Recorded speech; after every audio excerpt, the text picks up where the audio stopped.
In this video, we're going to be tying a fly called Popovics Ultra Shrimp. First thing we're going to do is start with some tan thread. You can also use clear monofilament thread for this as well. Either one works just fine. Now I'm going to take my thread just a little ways down the bend on this fly. Not very far, just a hair down the bend. We're going to trim out a little bit of material called Slinky fiber.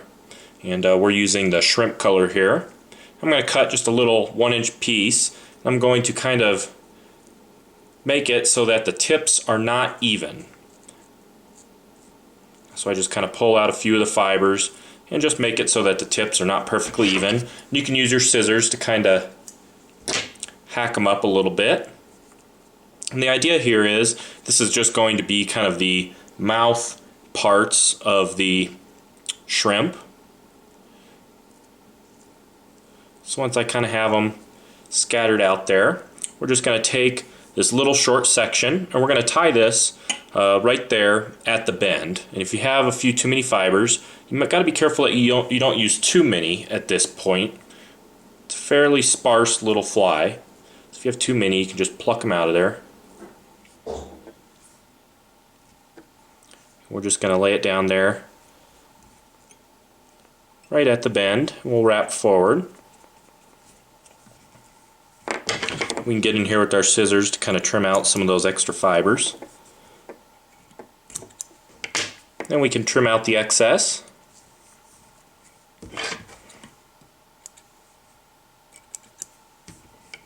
Now the next thing to do is we're going to tie in a little bit of flash. We're just going to use a little bit of pearl Krystal flash. And again, we're just going to make it so that the tips aren't perfectly even.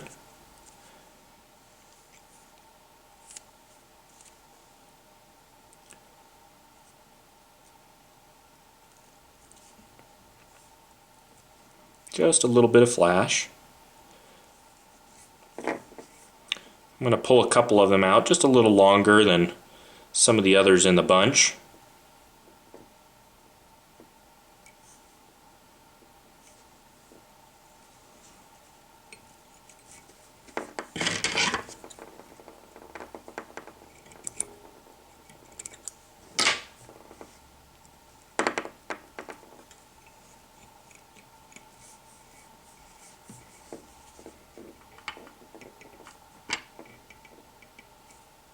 There we go. Now we can tie in the eyes. I'm just going to use some EP eyes. You can also make your own, some little crab eyes. We're going to tie these in on each side of the shank of the hook, and we want them to stick out just past the bend.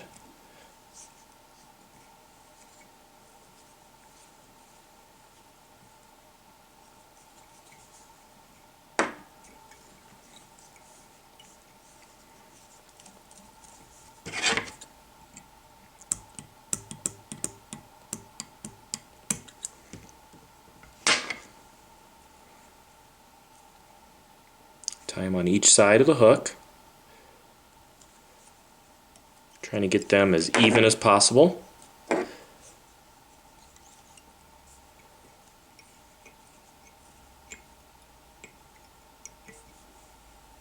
And I take them and kind of kink them out to the side.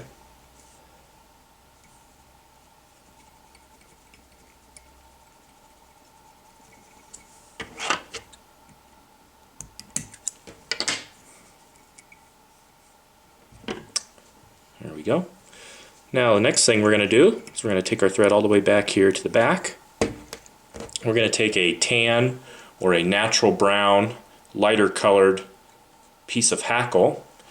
And this is going to be the legs of the fly. And I strip out all the real long portions of the feather off the back of the stem. I just kind of roughly measure it out. I want the hackle fibers to basically touch, just barely go past the bend of the hook. I'm going to tie it in by the thick portion down by the butt end of the feather. Then I can take my thread and just lay down a thread base.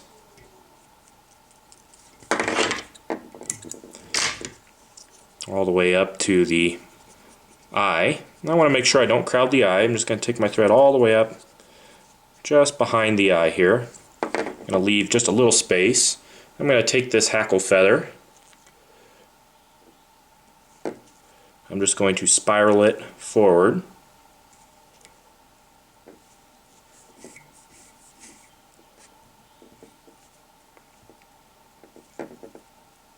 It'll get shorter and shorter as I work my way forward.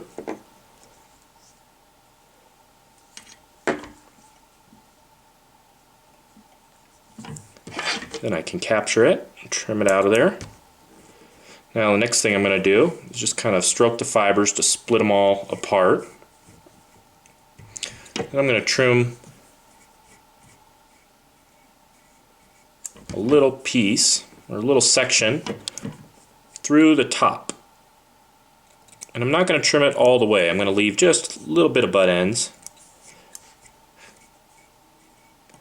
That'll give my top portion of the shrimp something to grip to.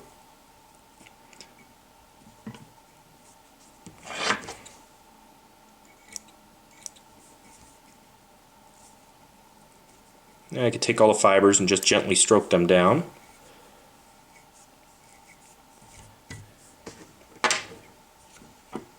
Now the next thing to do is to take our Slinky fiber here.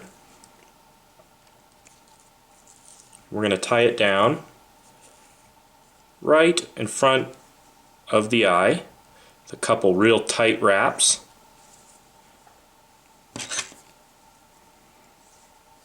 Then we can finish right on top of that.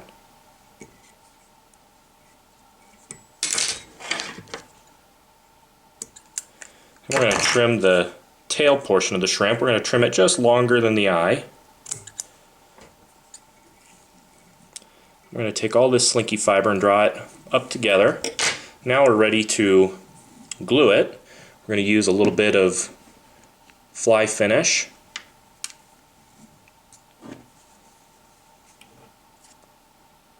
I'm going to work it onto the body of the shrimp first. Run a little bead along it, and I can lay that Slinky fiber onto it. Then I'm going to coat the entire portion of Slinky fiber.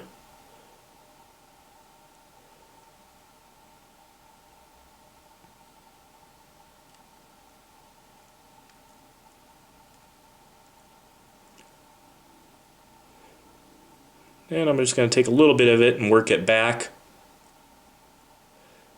just past the bend. This will help keep the head in place.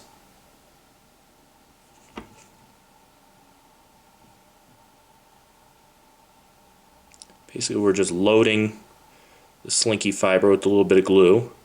You can kind of take the material and let go and pull tight to kind of pulse the glue throughout the Slinky fiber, throughout the material.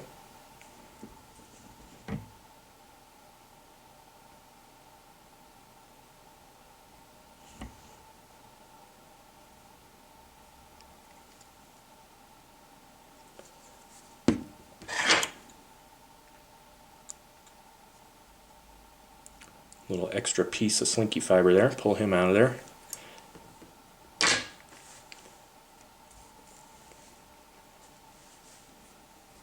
And once we achieve the look we want, by pulling it, flattening it out, we can take our curing light, just cure the material.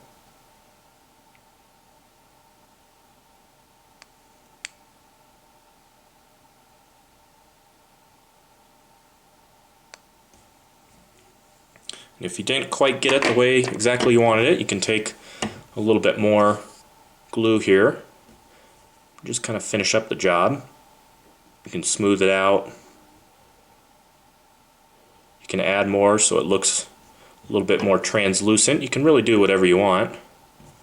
Now the trick with this UV glue is when we use a large amount like this, is if you have any remaining tack, which you probably will since we're using so much, you can use a little bit of alcohol, like rubbing alcohol, to kind of take a little bit of that tack away.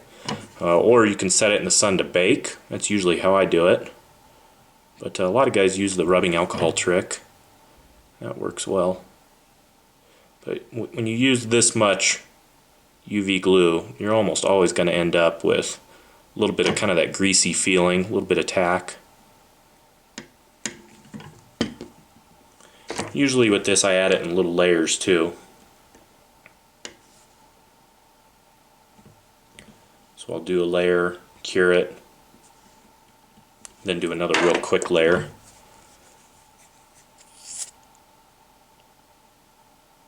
That also helps me get the desired shape that I'm looking for.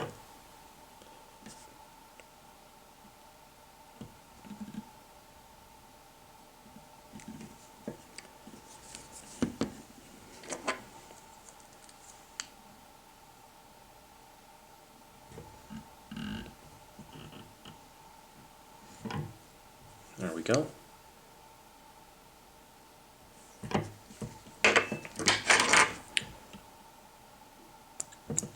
Then the next thing we're going to do is we're going to trim the tail section here. And I trim it at an upward angle. So I'm just going to take it, and I usually trim it long first. And then I can come in and taper it from there.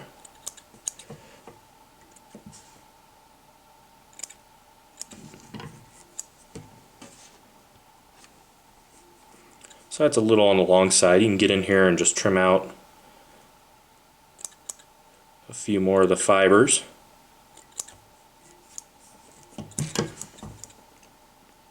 Better to keep it a little long than to chop it too short that first time, because if you chop it too short, there's no putting any of it back on.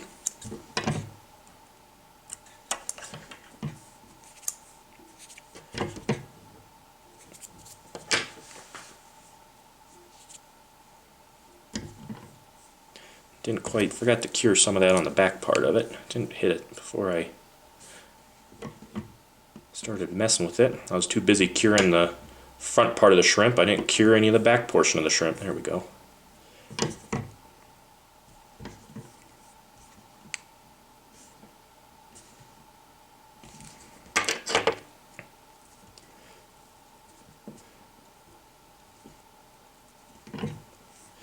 Very lifelike shrimp, developed by Mr. Popovics. It's great on redfish. Bonefish will eat it. Speckled trout love to eat it as well. But very, very lifelike shrimp pattern, as you can see. Very easy to tie too, even though you use all that glue and it looks incredibly lifelike. It's actually not too hard to tie. It's fairly straightforward pattern. Just requires those handful of materials, which you can find on our website. You can find them on our website, intheriffle.com. If you're watching this via YouTube, below the video in the descriptions panel there is a link to our website, and you can follow that link, and there you'll find all the materials, recipe information, more information on the fly. And that is the Popovics Ultra Shrimp.